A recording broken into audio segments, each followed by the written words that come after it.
Astonishing Legends Network.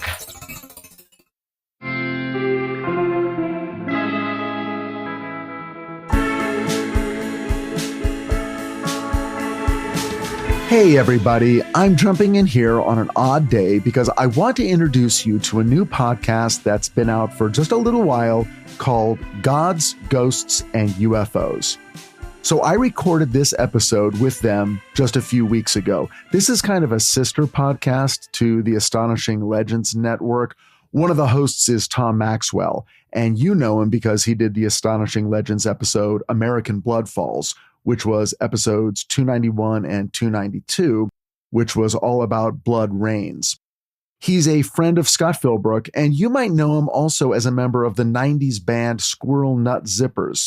He wrote their big hit Hell, and he's a great guy. But anyway, I had the pleasure of meeting Tom and his co-hosts Jordan Peterson and Mallory Everton at this really cool UFO panel discussion that was held out here in Los Angeles at the Philosophical Research Center.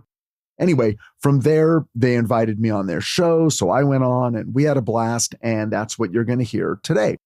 So their podcast, Gods, Ghosts, and UFOs, is basically the three of them talking about weird and obscure paranormal headlines of the week in a very funny, sane, intelligent way, which makes it unique right there. I think this episode will give you a really good idea of what it is they do. I had a great time with them. I hope they ask me back. So anyway, sit back and enjoy this conversation between the four of us, and then definitely go to their feed wherever you get your podcasts. It's called Gods, Ghosts, and UFOs, and give them a follow and check out what they do. I think you'll like it. If you like me and you like Astonishing Legends and Scared All the Time, I think this is going to be right up your alley. Okay, here we go.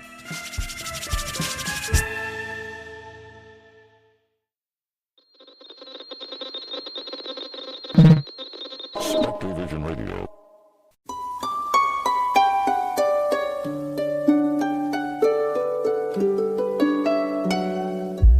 Welcome to Gods, Ghosts, and UFOs, the biggest podcast in the universe, where we talk about all the things they said weren't real. My name is, as it ever was, Jordan, but I go by J.E. Peterson on the internet to avoid being confused with a Canadian who is, if we're being honest with each other, much less famous than me.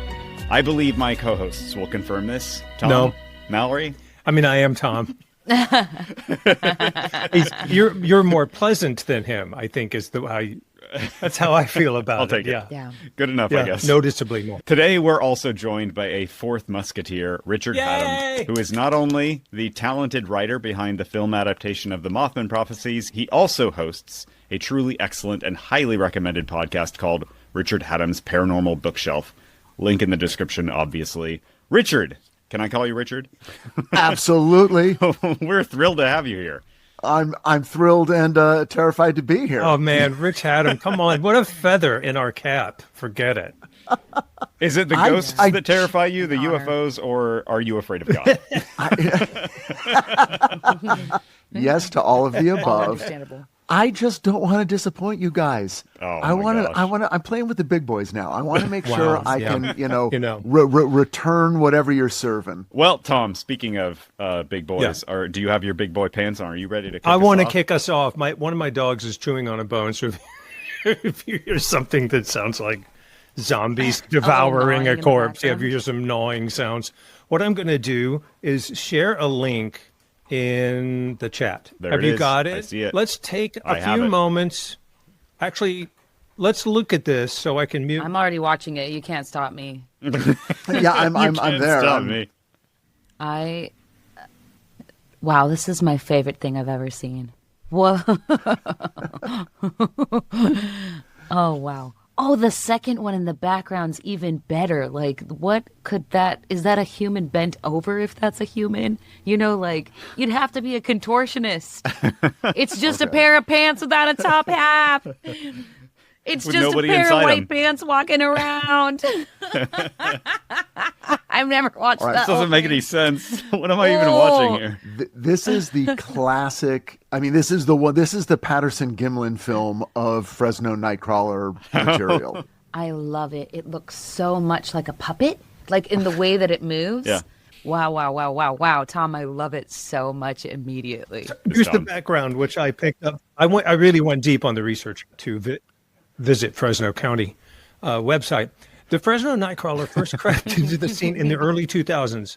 The original sighting was reported by a local man who was startled awake by his barking dogs. When he checked his home's surveillance feed, he spotted two strange, leggy creatures gliding across his front lawn in the middle of the night.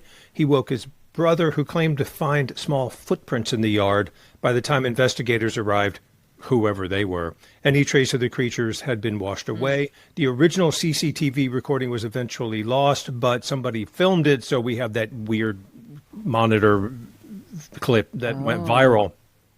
And that was kind of the only thing. I feel like there is another Fresno Night Crawler sighting besides that one, and I think it's from Yosemite, and that may be the one that we saw. This thing went absolutely viral, and they look like marionettes, don't they? But they look like very large marionettes. And then who is able to guide them across 20 or 30 yards of lawn at 3 a.m, picked up by one dude's surveillance camera? Like if you're hoaxing the Fresno Night Crawler, why would you do that anyway? Why go to the effort? Why go to the effort and you have no show. guarantee of anything being picked up at all? And then no, I mean, they just look like Miyazaki characters. They do. Casually like taking a stroll. Oh, yeah. Are they? Is it possible to tell like how? Because I didn't have any reference point. How big do you think they are? I mean, we have these trees in the foreground, which also makes the video even cooler. I love that they're walking, and we get to see them walk past those big trees, but we can't tell how far they are from the trees. So they could be quite tall. Yeah. That's what I thought. I thought they were big. like human size or something. Yeah. Well, there's a looks like a little baby one.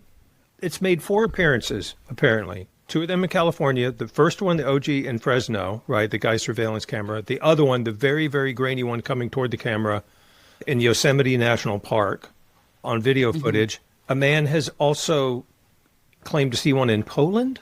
And there's been another sighting in Billings, Montana in 2020. There have been many possible sightings of the night crawler in the form of the Carmel area creature, a thin, armless, pale white humanoid, which was seen in Ohio. One witness... That might have been me. Yeah. If I had to guess, Rich, I'd say you were legless, not armless. But one witness was a 60-year-old former Marine, yet to be named, and his wife were driving near Carmel on December 12th, 2014, when they came over the hill and saw a 7-foot-tall, slender gray creature, which is now known as the Carmel area creature. So it sounds similar to the Fresno Night Crawler. And then another unnamed witness said this: "We recently bought a place in the Fort Hill area in southeast Highland County. We first noticed after about 30 days of living here that we suddenly have a perfect circle that stays fresh green no matter what the weather in our front yard. On Friday night, the 12th, we were driving home. After turning onto Carmel Road, which leads to our road, we went around the curve by the Carmel Church and then up a small incline and approximately 10 feet over the incline and in front of our truck. The alien ran across the road and into the woods." The creature's also been spotted in Yosemite, where footage was again taken from what appears to be another security camera. This time there are 2 creatures, one being about 1.5 meters tall, which is what, 4.5 feet? And the feet of the creatures can be seen, as well as what appears to be some sort of webbing connected from the knees to the upper part of the body on at least the big one. People speculate it's an alien, it's an extraterrestrial, could be a new species, could be a primate, could be a misidentified deer walking on its hind legs, or a puppet, a marionette, a bird, a person wearing big pants man. For the listener who hasn't seen this and isn't jumping on YouTube because you're driving your car, it looks like a creature that is in the rough shape of a clothespin. It's all leg with a head on top, except in this case, the clothespin has, it's able to move. It's sort of walking. Yeah. And it does look sort of stiff-legged. I don't get a real sense of any kind of articulation at the knees or Yeah. joints or anything. So it's kind of doing like a stilt walk, which makes it look very weird. Like it's not comparable to any other cryptid that I know of or that I've ever heard of. And I was curious if it had ever been seen with the naked eye, because all we have are these videos. And I'm like, well, is that all we have? Or Yeah. that has it? But then you said someone witness, did see said one it coming ran down across a the hill. road. These things aren't running, and in fact, their gait isn't natural at all. There hardly seems to be any sort of musculature. There doesn't seem to be any correspondence or any sort of obvious propulsion. They move. They don't move look- like a they don't even marionette look- moves. Yeah, they don't really look animal. Like they don't look like No. like a biological creature. They don't look like a machine. They just look like it doesn't connect with anything in your brain. It's not like, oh, that's like this. It's like I've never seen anything like that before. It's just But at the same time, I think if you Google this, you don't immediately come across a bunch of other, computer graphic artists No. going, oh, here's what this is. Here's how you create this image. And let me just imitate this. No. I mean, which you could do. And I suppose you could do that with anything, Yeah, but there for doesn't sure. there was no immediate debunking or explanation. It's just sort Yeah. of there. I love it unreasonably, and for the same reason that I love crappy in-camera movie effects that are like obviously just sort of crappy, as opposed to CGI stuff, obviously Yeah. fake. And I wanted to ask, because Mal had the exact reaction I did, which was instant sort of, I don't know, slightly creeped out adoration. Can you describe your reaction, Mal? I mean, I think it kind of goes to Jordan comparing it to a Miyazaki creature, or what this person says in the comments. The most liked comment on the video that you had us watch is from someone who looks like possibly Russian based on the screen name. Every cryptid monster's like, I'm gonna kill you, but this Fresno Night Crawler walk-ins, like, they see me rolling.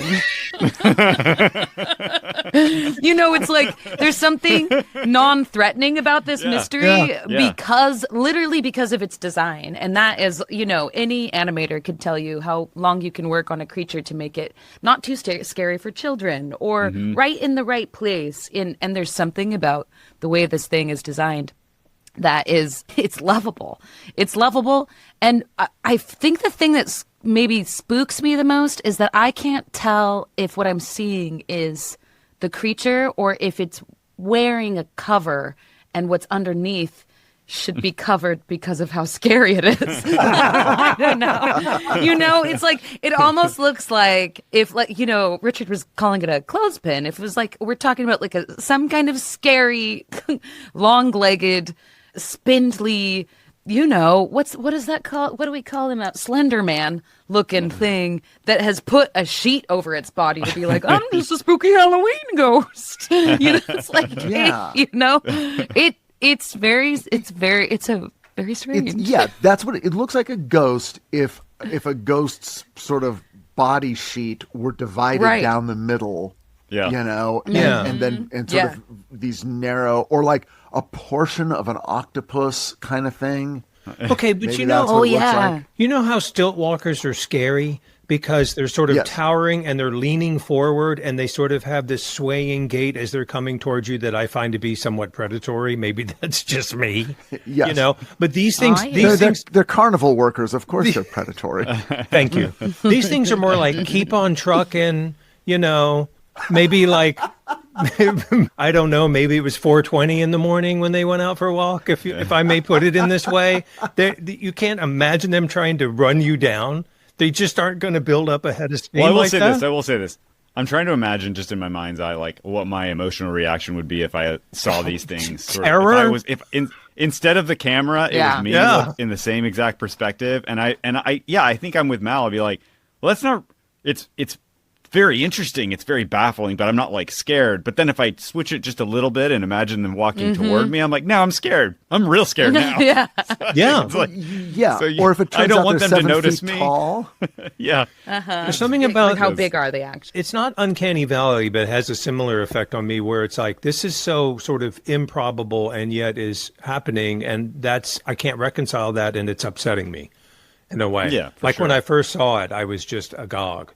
Because part of me was like, that's so janky and fakey looking. And the other part was like, that's happening. That looks so real. Yeah, and I'm having Yeah, exactly. I'm having some problems, some Also, cognitive so issues. we talk there's been a lot of conversation around the interplay between like our consciousnesses and the sort of like universal consciousness or whatever, or the way the interplay between the observer and the thing observed, and that there are these so many different phenomena.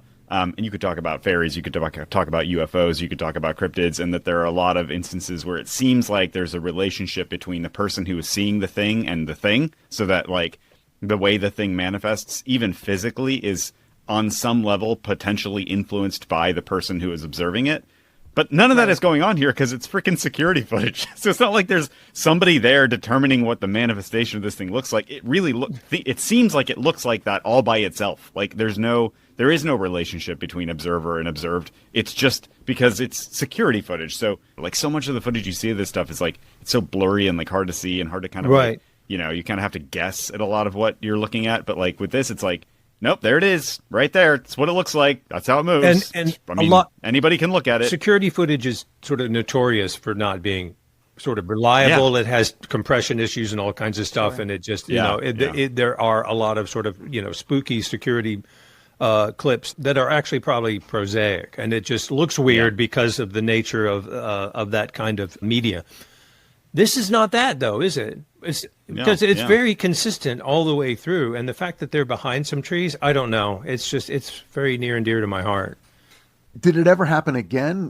Do we know who this guy was? Is there any more information? Here's what we know according to my 2.5-minute search on the Google machine, which is that this thing is what is doing the hard work, Tom. Going deep. You know how I roll. The Night Crawler has appeared 4 times. Once in Fresno, the OJ footage that we saw, the man who was woken up by his dogs barking, the Yosemite security footage or whatever, a guy in Poland who apparently filmed it, and another one that is from Billings, Montana in 2020. Right. Then there's this other entity from Ohio, which showed up in around 2014, that they're calling the Carmel area creature, which from its description is almost identical. That is to say, thin, tall, armless, pale white, humanoid, leggy thing. That was witnessed by the Marine vet and his wife and other people as well. That's in Ohio. That's in Ohio. The other, so not Carmel, California, which is also it's in more in the vicinity of apparently Fresno it's in or something. Ohio. Yeah, it's an Ohio thing. Oh, that's weird. It's very Okay. strange, Well, isn't it? Yeah. Well, they got long legs. They go far pretty quick, I think. They could walk pretty quick. They had years. They had years to get from one place to the next. So generally speaking, the Fresno Night Crawlers, the first film that we saw, aren't actually that tall. So the guy in Ohio said he saw one that was 7 feet tall and claimed that it ran in front of their car. These things that we saw are 1.5 meters. But what we also saw was a tall one and like a small one behind it and farther away, but it looked much smaller. Yeah. And their knees bend backwards. Oh. Yeah. Yeah, They I do think have that's knees. probably They're just Yeah. other way. Yeah. They're like David Lynch. that's probably part of the reason that the gate looks the way it looks. Do you think this footage is sped up or slowed down at all? Slowed down is how it looks. I'm just curious because if it's just real time, that's even crazier to me. Like, Well, you know what I mean? and that's the I'm gonna look that's at the it again. jellyfish, the sort of jellyfish octopus feeling. It feels almost like it's moving underwater. It's got that sort of very languid sort of thing going on. Just because of how slow they're moving.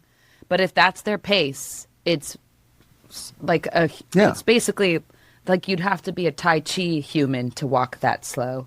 You know what I mean? With that much control, and it's very intentional. I had a dream once where Yeah. a lady said, I am in loathe with her. And I am in loathe with the Fresno Nightcrawler. It really messes with my head. Okay, well, Tom, this is for you. Okay, Thank you. No less than a week ago, one of our assistants who helps Susan and I with our podcasts, her name is Sailor, and she was showing me a picture on her phone of a little doll that a friend made for her of the Fresno Night Crawler. And it almost looks like a tooth because it's got those two legs.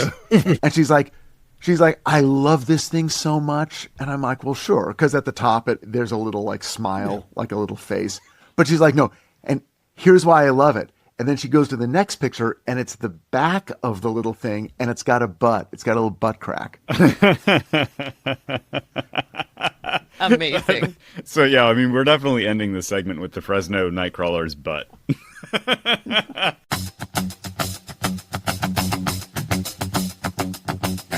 What did you bring for us today, Richard? Well, I noticed, because of the feeds that I follow, there was a promotion, I guess. Now, what I understood it to be was that the El Cortez Hotel in Las Vegas was going to sponsor a ghost hunt.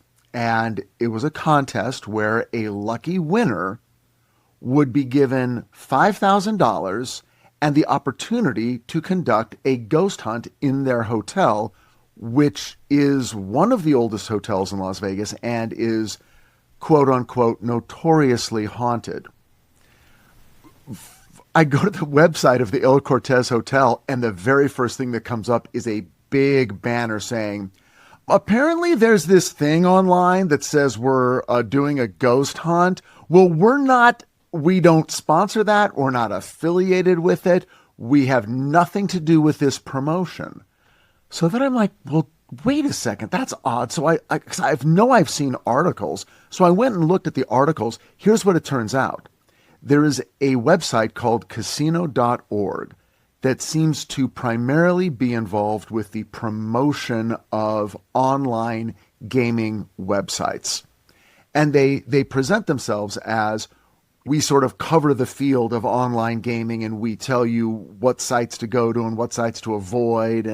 And we're sort of the professional kind of clearinghouse of these websites. And they make their money by endorsing certain websites. And then as business is driven to those websites, they get a commission. Okay, that's who is doing this. Now, how they're able to just say, hey, we'll give you some money to go to that hotel over there and start f***ing around in the hallways late at night, which, by the way, in Las Vegas, people are probably doing anyway, but still. But here's what they're doing. So here's what they're literally offering. You enter this contest, and here's what they say. They say, we're going to give you $500 to cover your, food for the weekend. And then we're also going to give you $800 to buy the equipment to conduct your ghost hunt. And we're going to recommend what things you should buy and maybe where you could buy them. But you have to buy them. You have to buy your EMF meter or your tape recorder to tape record EVPs or whatever. And then in mid-December, you go to the hotel because by then the contest is over. A winner has been declared. And then in that first couple of weeks of December, you go and record yourself. You now do work where you're recording yourself doing a ghost hunt at a hotel that does not endorse it. And they're like, send us your scariest clips, your funniest clips, your weirdest clips. And then once you send that to us, we will then kick you the remaining $3,100 of this contest. That is the contest. I'm lost. I don't understand. That's weird. It's very weird. It's almost like you sign up with us and we'll kick you a couple dollars to go to Vegas and create content for us. And when I look, and so I'm like, well, you know what? I'll apply to the contest. And then the minute I started, I'm like, oh, I know what this is. This is an email scam. They're just trying to get email addresses. Oh. Jeez. Of course it is. Yikes. Of course it is. If I do this, I'm going to get spam from them 6 times a day for the rest of my life. And so will your children. Okay, so that's sort of the real world thing. But what are they trading on? What they're trading on is obviously 2 things. Ghost tourism, which is a thing, and Las Vegas ghost tourism, which is also a thing, but so commercially driven. If you go to Las Vegas, I don't know if you guys are Vegas people or not. I am. I go at least, it feels like once every year, every couple of years. I'm pretty close because I'm in LA. But they have ghost tours. And if you go online, there are a number of current hotels that are supposedly haunted, according to the employees and some visitors to those hotels, including Planet Hollywood and the Venetian.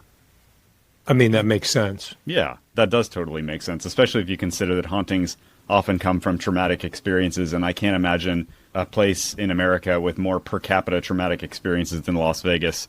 Yeah, right? Yeah, just the sheer mass of humanity that goes through. And of course, two sort of worst in the world tragedies have occurred in Las Vegas. One was a devastating hotel fire at the MGM Grand on November 21st, 1980. Dozens of people were killed. A fire that started in the lobby in a restaurant. The fire was put out, but toxic gas started flowing through the air ducts. And when they thought the danger was over, people upstairs in the upper floors were dying in their sleep. Terrible. I mean, and literally it led to an enormous overhaul of fire safety procedures in all new construction and old construction in the last 45 years. So it was the third worst, most deadly fire, I think, in America at that time. And then, of course, just a few years ago, 2017, the mass shooting at the Mandalay Bay across the street into a music festival where 60 people died, hundreds were injured. And look, that's a human tragedy. I'm not trying to, ghost it up. I have not heard that there's any hauntings at the Mandalay Bay. But yeah, Las Vegas has its share of crazy, tragic occurrences. Yeah. Well, and they say what happens in Vegas stays in Vegas, or at least that's what they said when I was growing up.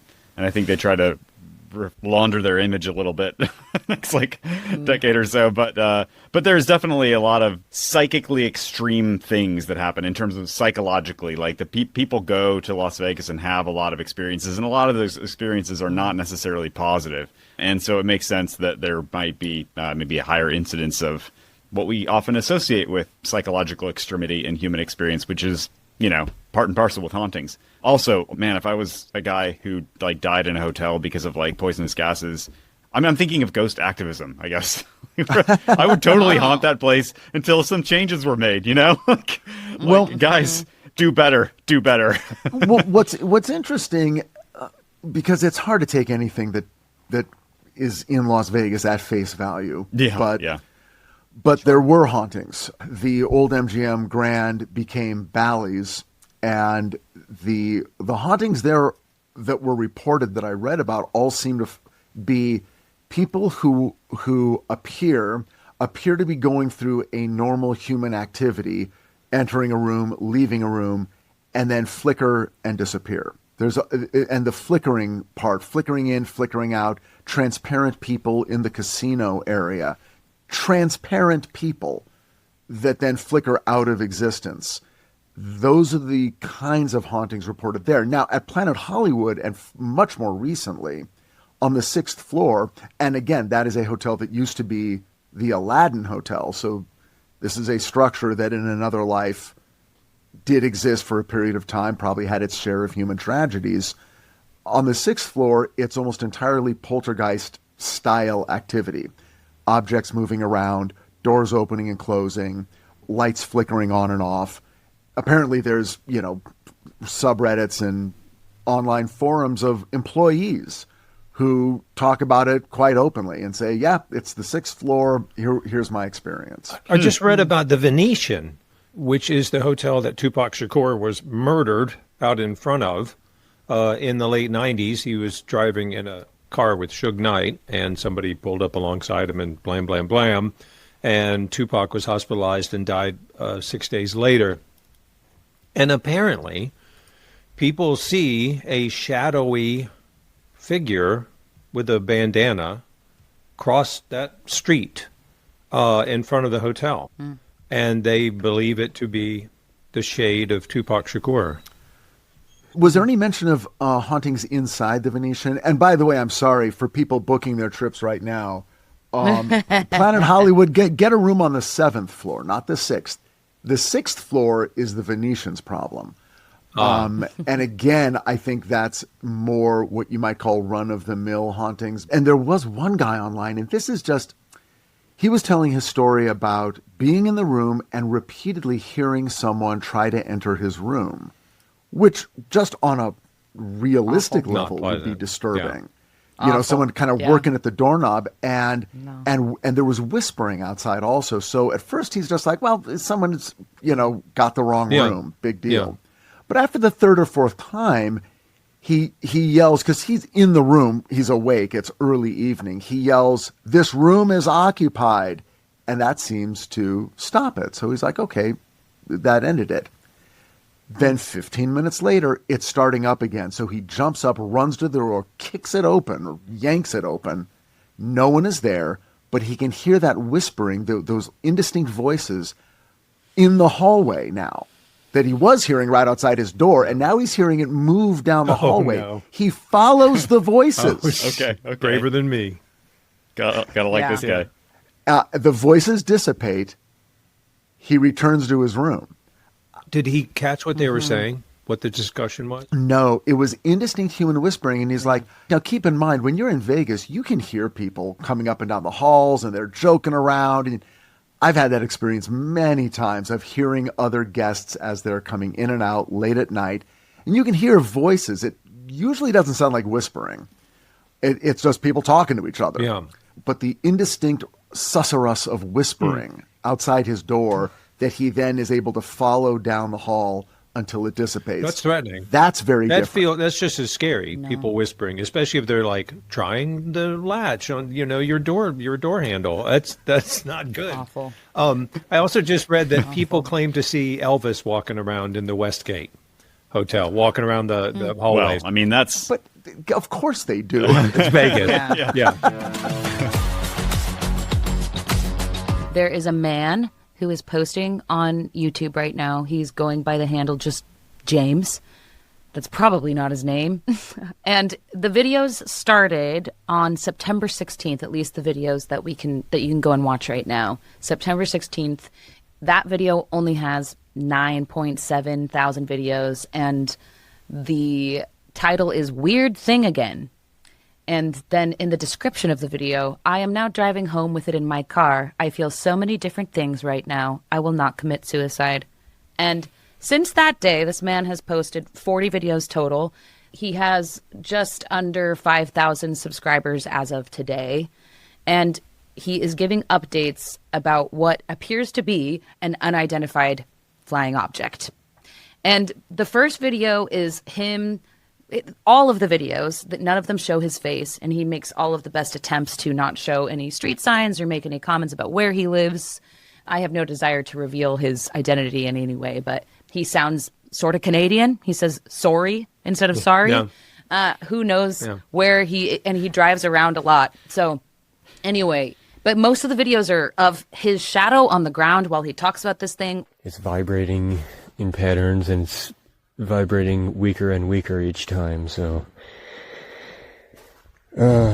if I die, know that I did not commit suicide. I would never do that. Or of the thing itself. And it looks like a long, shiny, metallic pill. So the first video is him showing that he's put it inside kind of a chest bin, or it was a bin. He put it in like a plastic bin, and then he was driving it home. The next video is him driving it home.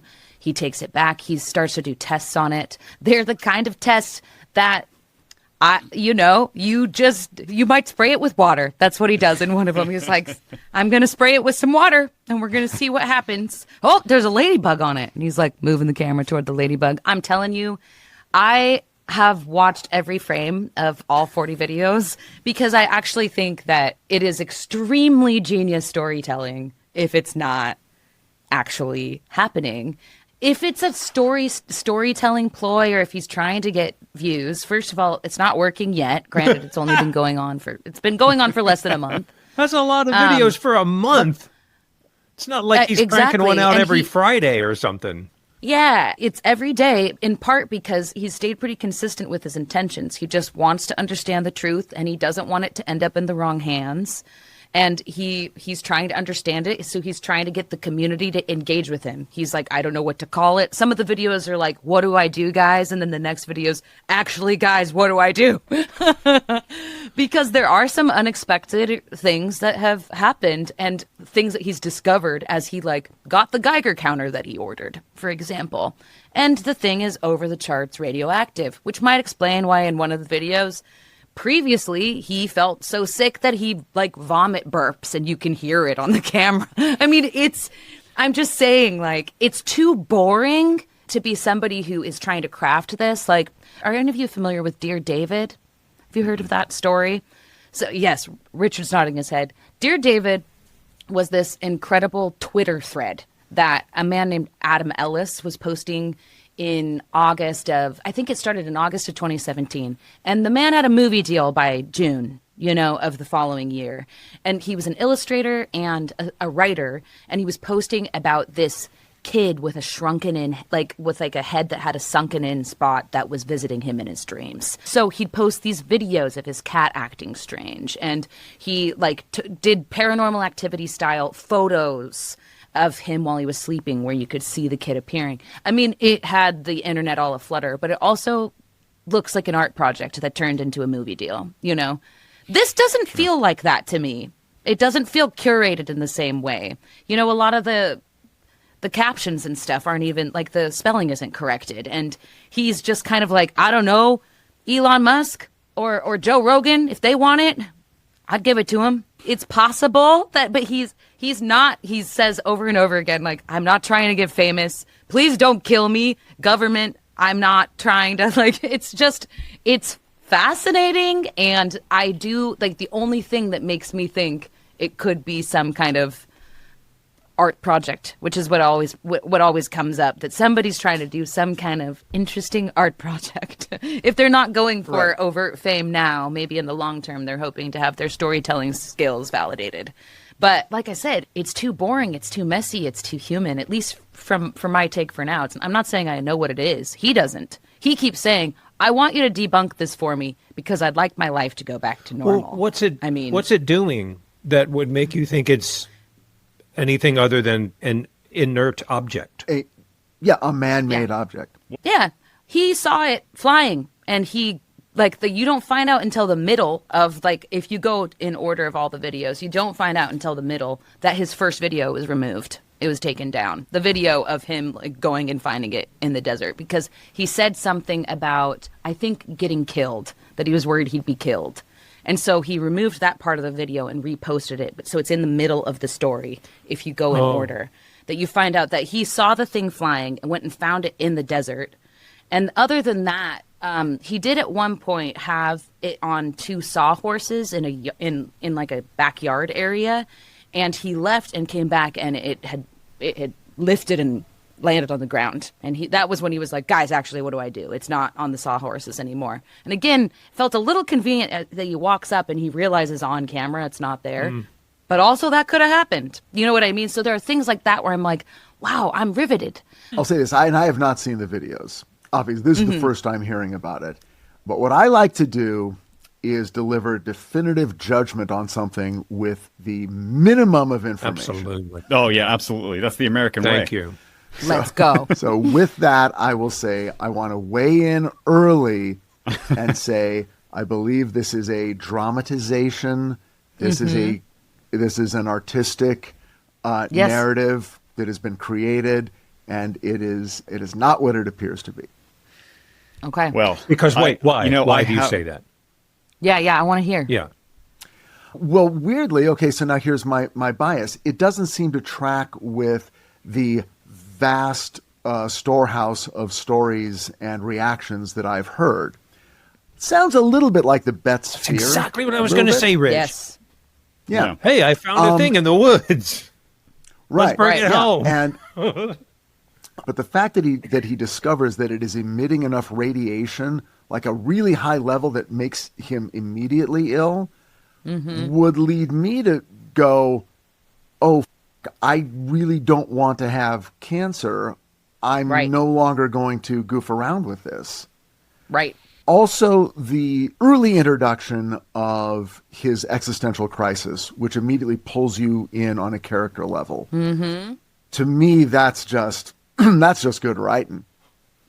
It does feel like good writing, but also people do that for me too. You know what I mean? Yeah. It's like, that's also what endears us to people in real life, is their actual humanity. It's possible this person has a gift for honesty, but I don't know. You know, it's a shame that Pauline Kael isn't with us anymore, because she could do a really scathing review on James and his work, his oeuvre. You know, that's one of the purest feelings of delight I've ever had, is hearing Rich Hatem criticize this guy's videos as a screenwriter.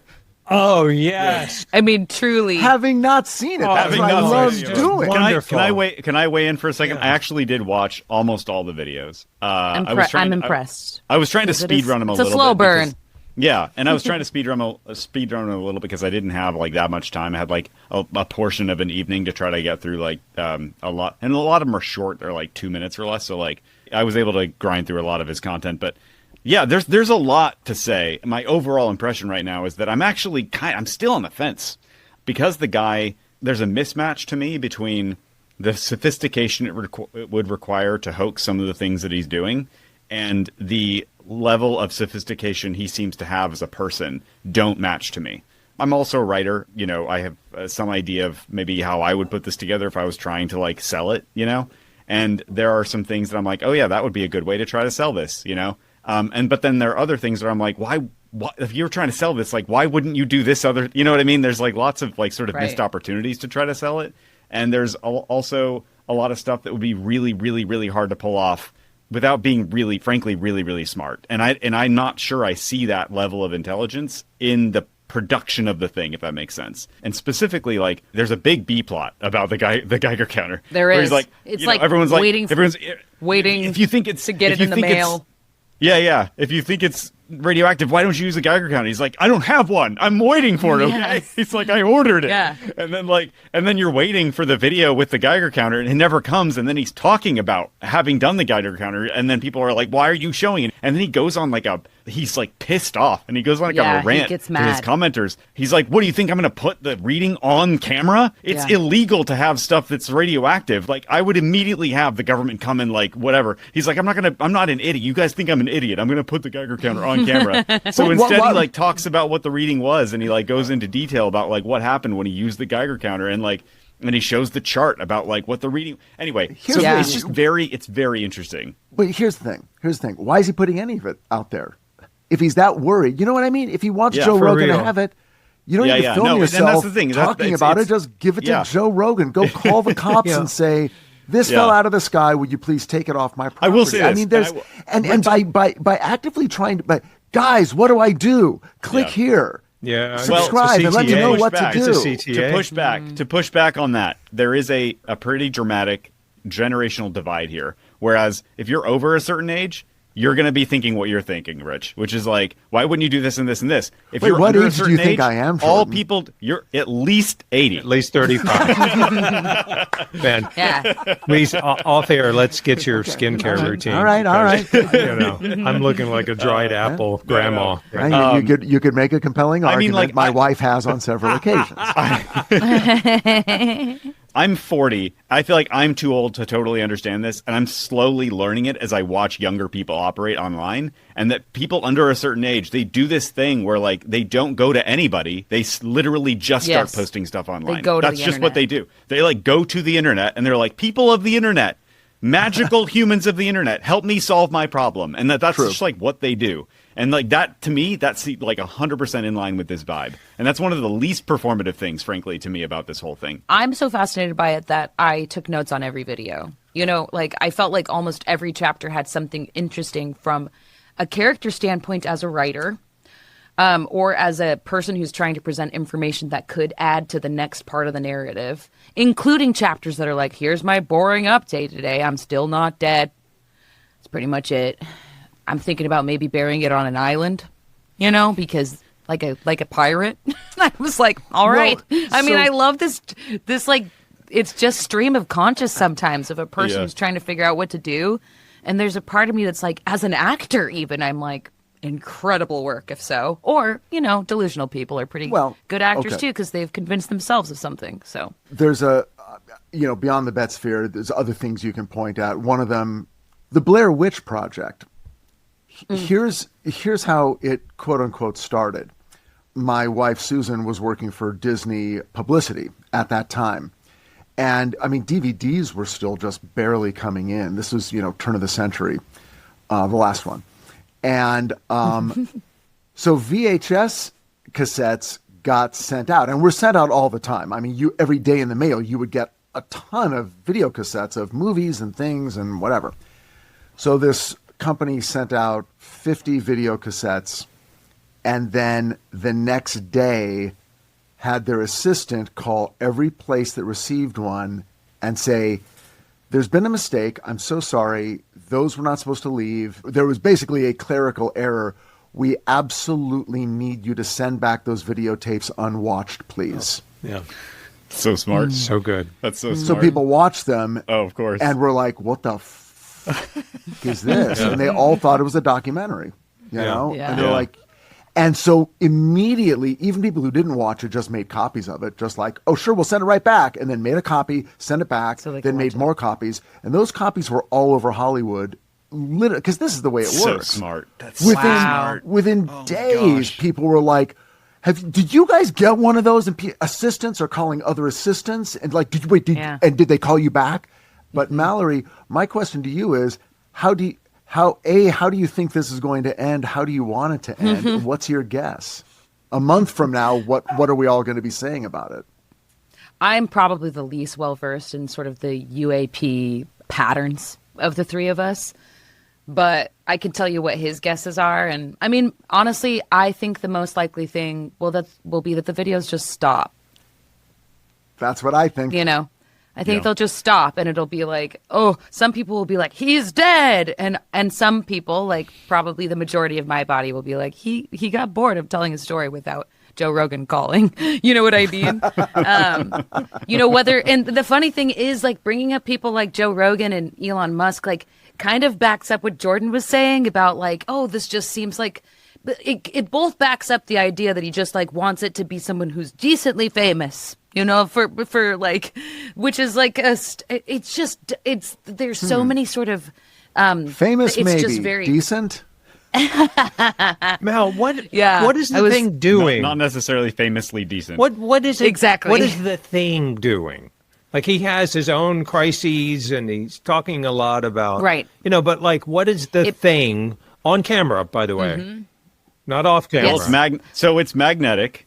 It's magnetic. It burned his hand. It was giving off heat at the beginning. He said it burned his hand and that was painful. So he's like not touching it. And like when he puts it on a scale to try and weigh it, he puts it on like a bathroom scale to weigh it. And it's like 15.8 pounds or something like that.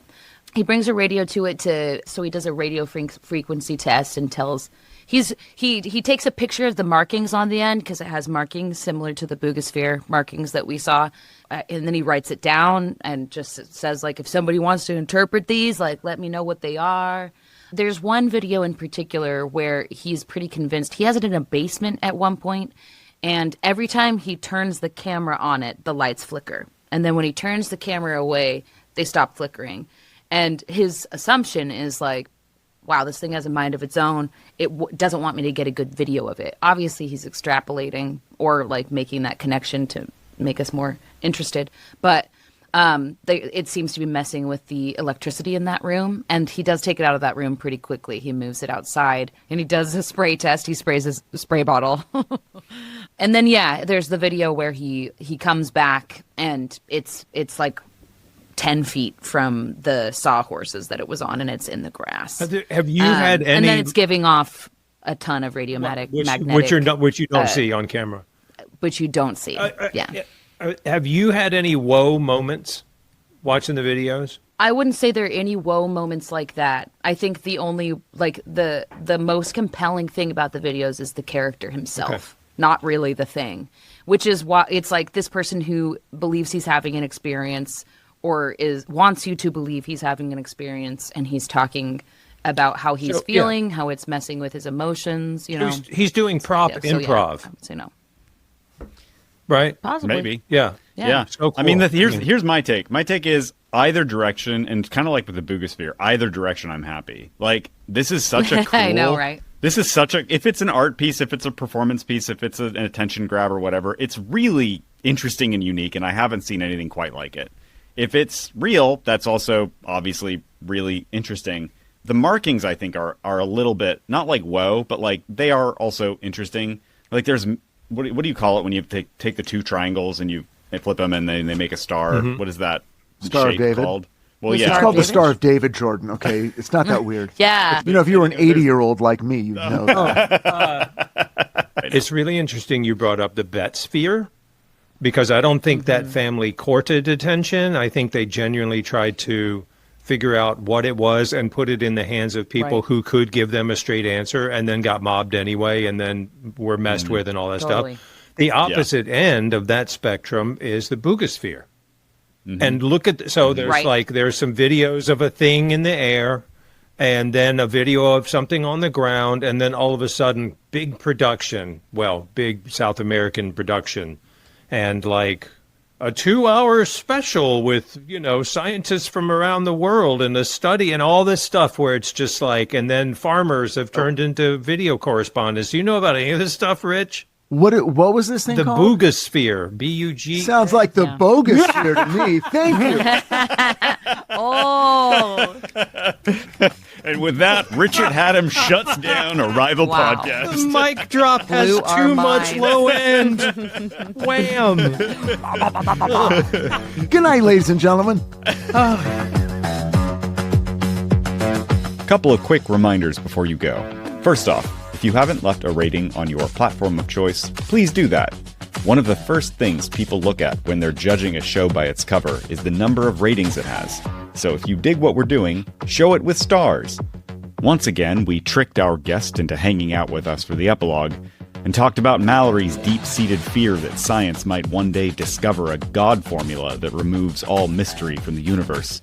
Also, a disquieting pattern of paranormal researchers going insane or dying when they get too close to understanding their subjects of interest, and what makes materialist skeptics so hypocritical when they write off religion or mysticism as an opiate for the masses. If you want to hear it, go to godsghostsufos.com or find the link in the description. See you next week, friends.